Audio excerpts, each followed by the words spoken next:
World की कोई भी एग्जाम को अगर आपको क्रैक करना है, मैं केवल यूपीएससी और आईएएस की बात नहीं करता, कोई भी हो सकता है, उसको क्रैक करने का सिंपल अगर एक लाइन में मुझसे कोई पूछता है तो मैं बोलता हूँ कि आप स्टडी करिए, थिंकिंग करिए और फिर राइटिंग करिए। ये 3 प्रोसेस है, लेकिन यही प्रोसेस होना चाहिए। हर व्यक्ति अगर अपने लाइफ में पर डे प्रतिदिन कम से कम एक व्यक्ति को भी खुश करता है। खुश करने के लिए जरूरी नहीं कि उसको पैसा देना है, खुश करने के लिए आप उसको बोल्डली जो है आप उसको बूस्ट कर सकते हैं, आप उसको पॉजिटिव थॉट्स दे सकते हैं।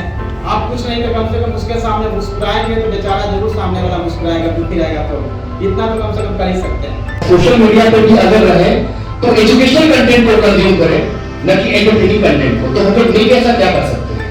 देखिए, सबसे पहले तो अगर सोशल मीडिया को अगर देखेंगे, आपका खुद फिलहाल अभी पंचायती राज विभाग में निदेशक है, इससे पहले आप शिक्षा विभाग में थे, तो आपने कहा कि पिछले कोरोना के दौर से ही आप रोज 1-1 घंटा दे रहे हैं। कोरोना के टाइम में जो मैक्सिमम जो है वो सिक्योर की गई है। कोरोना के टाइम में क्योंकि ऑफिस में ही समय, अभी मैं ऑफिस से ही आ रहा हूँ और कल संडे, कल भी मैं ऑफिस में पूरे दिन रहूँगा।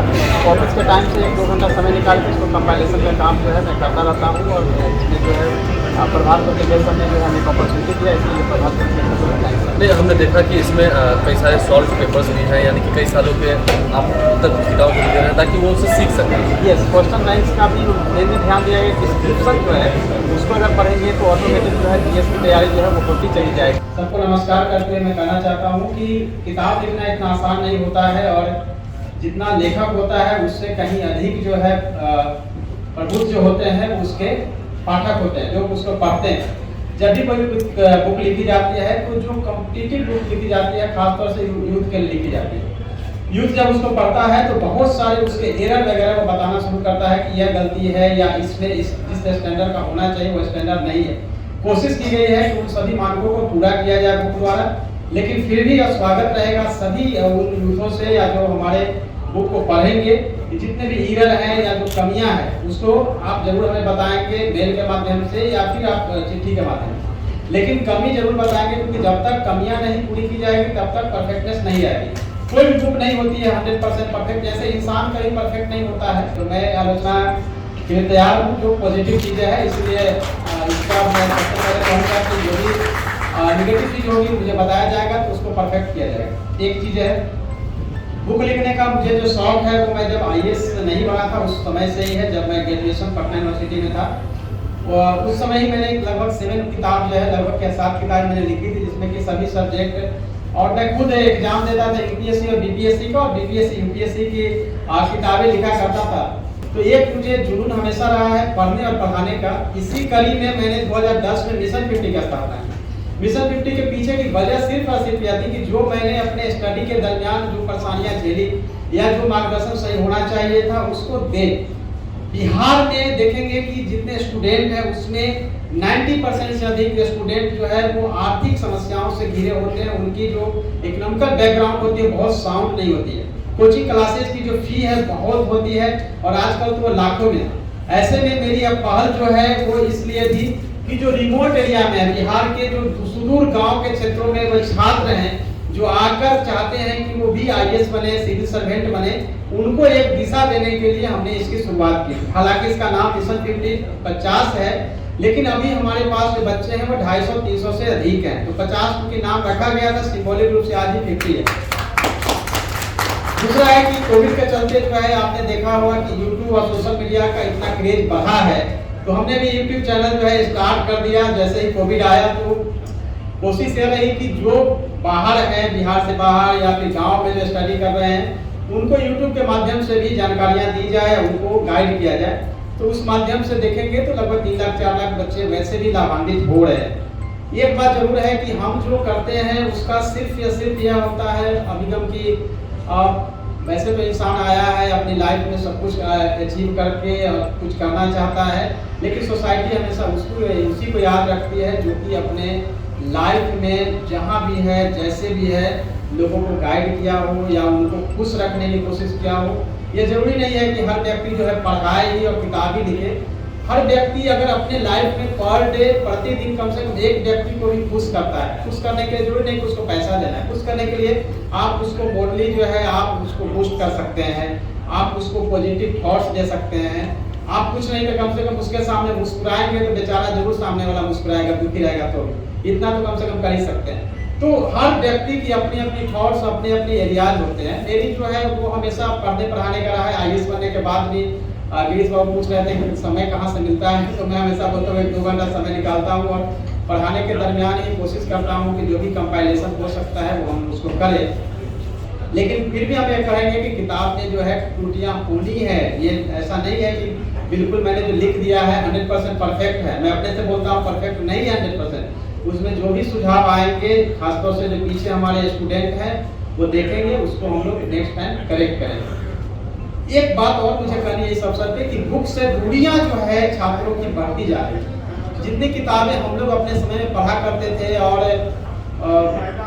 हमेशा जो है अपने बैग में जितना भी हमारे कैरी बैग होता था उसमें जितनी बुक होती थी, आजकल वो बुक के रूप में नहीं होकर वो मोबाइल के रूप में हाथ में कन्वर्ट हो चुका है। अब इसके बहुत सारे साइड इफेक्ट हैं कि बुक से हम दूर हो रहे हैं, कैप्सूल के रूप में चाहते हैं कि छोटी सी चीजें मिल जाए, या हर कैंडिडेट, हर स्टूडेंट ये चाहता है कि छोटा सा कुछ ऐसा मिल जाए, कुछ ऐसी मैगजीन मिल जाए जिससे कि हम एग्जाम को क्रैक कर ले, एग्जाम को पास कर जाए। ऐसा संभव होता नहीं है, क्योंकि आप अगर गहन रूप से नहीं पढ़ाई करेंगे तो हो सकता है कि क्लिप्स होता है, लेकिन मेंस बिल्कुल ही नीड है उसकी कॉन्सेप्ट की। विदाउट कॉन्सेप्ट कुछ हो नहीं सकता है। लेकिन कॉन्सेप्ट क्या है ये भी आप लोग हो सकता है कि जो पीछे स्टूडेंट पूछ रहे होंगे। देखिए फैक्ट जो है वो मोती है, और जैसे ही उसको वायर में या फिर उसको धागा में भिगो के जब हम उसको एक माला बना देते हैं, वही उसका कॉन्सेप्ट होता है। तो जब तक कॉन्सेप्ट नहीं बनेगा तब तक हम मेंस क्लियर नहीं कर सकते हैं। और कॉन्सेप्ट तब बनेगा जब हम पढ़ रहे हैं उसको कंपेरिजन करें, एक एक चीज पॉइंट को एक दूसरे से ऐड करें, करेक्ट करें और आगे जो है हम अपने आप को इम्प्रूव करें। पढ़ाने के लिए आपने बहुत सारे मेरे वीडियो देखा होगा, पढ़ाने का अलग अलग तरीका, लेकिन 2-3 पॉइंट आज भी चूंकि स्टूडेंट यहाँ आए हुए तो बताना चाहेंगे कि देखिए पढ़ने का सीधा तरीका है कि जो भी आप पढ़ें उसके बारे में थिंक करें, उसके बारे में सोचें और सोचने के बाद आप राइटिंग करें। ये 3 ऐसे प्रोसेस है।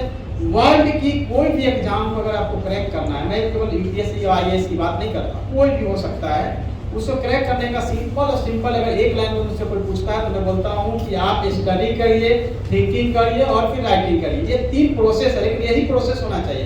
किताब को पढ़ें, फिर सोचें क्या क्वेश्चन आता है, रिट्राइवल मेथड से क्वेश्चन किताब से पूछें क्या हो सकता है, या पिछले वर्ष में क्या पूछा गया, या हम 1.5 घंटे पढ़ने के बाद एक ब्रेक माइंड से सोचते हैं कि क्या क्या हमने पढ़ा है। उसके बाद जो है खुद से उसको लिखना शुरू करना चाहिए। राइटिंग प्रैक्टिस का होना जरूरी है। जब आप लिखते हैं तब ये 3 प्रोसेस करते हैं तो कुछ भी आपको याद ना हो ऐसा नहीं हो सकता है। बहुत सारे लोगों को समस्या होती है या उनके बच्चे बोलते हैं कि मुझे तो याद ही नहीं होता है, खूब पढ़ते याद नहीं होता है। उसके बहुत सारे ट्रिक हैं कि कैसे याद करेंगे।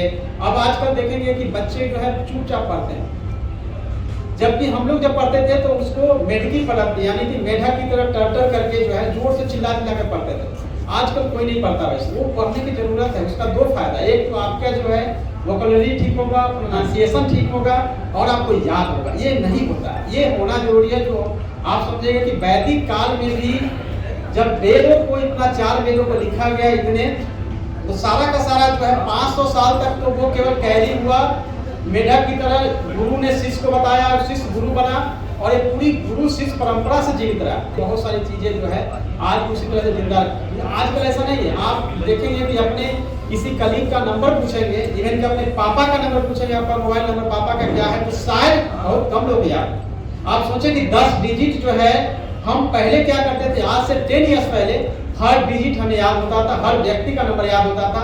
आज हम इस तरह से टेक्नोलॉजी पे आधारित हो गए कि हमको नंबर एकदम याद नहीं करना। मतलब मैंने माइंड को इस तरह से तैयार कर रखा है, बस मोबाइल में सेव है, कुछ याद करने की जरूरत नहीं।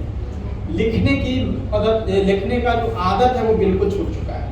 अगर मैं टेस्ट लूँ किसी स्टूडेंट के पूरे 100, 150, 200 के ग्रुप में, मुश्किल से 5 ऐसे स्टूडेंट होते हैं जो बिल्कुल परफेक्टली शुद्ध हिंदी हो या इंग्लिश हो लिखते हैं। अदरवाइज सबकी सब जो है स्पेलिंग मिस्टेक से लेकर वाक्यांश सब गलत ही होता है। ये मेरा टेस्ट किया हुआ है। इसकी वजह सिर्फ और सिर्फ है सोशल मीडिया, जिसमें हम केवल मोबाइल पे टाइप करते रहते हैं। सोशल मीडिया पर भी अगर रहे तो एजुकेशनल कंटेंट को कंज्यूम करें, न कि एंटरटेनिंग कंटेंट को। तो हम लोग नहीं ऐसा क्या कर सकते हैं? देखिए सबसे पहले तो अगर सोशल मीडिया को अगर देखेंगे तो उसको पहले पॉजिटिव रूप में कैसे यूज करें। और जब स्टूडेंट हैं, मैं आपको इसको दूसरे तरीके से बताता हूँ। देखिए सोशल का मतलब जो मैं समझता हूँ, सोशल का मतलब हालांकि बच्चे जब जन्म लेते तब से सोसाइटी में आते सोशल हो जाते हैं। लेकिन दूसरे तरीके से इसको देखें तो सोशल का मतलब हो गया कि हमारी शादी हो गई, जैसे मेरे बच्चे हो गए, तब हम लोग सोशल हो गया, सोशल मीडिया यूज कर सकते हैं। लेकिन सोशल होने से पहले ही बच्चे जो है हमारे वो पहले से ही मोबाइल उन्होंने यूज करना शुरू किया, तो ये सही नहीं है। अब उसको हम बताते हैं कैसे कट कर सकते हैं। बच्चों को आप बिल्कुल आप 1 से 1.5 घंटे का पहले ही डिसाइड कर दीजिए कि बाबू तुमको मोबाइल हम 5 बजे देने वाले हैं, 7 बजे ले लेने वाले हैं। 2 घंटा में तुमको जितना भी कंज्यूम करना है, जितना भी समझना है, गूगल सर्च करना है, गूगल करना है, वो सब आपको उतना देर में कर दो। दूसरा है कि कभी भी बच्चों को नाइट में जब सोने जाते हैं तो आप उसको मोबाइल हाथ में मत दीजिए, क्योंकि वो रात भर मोबाइल ही करते रहता है।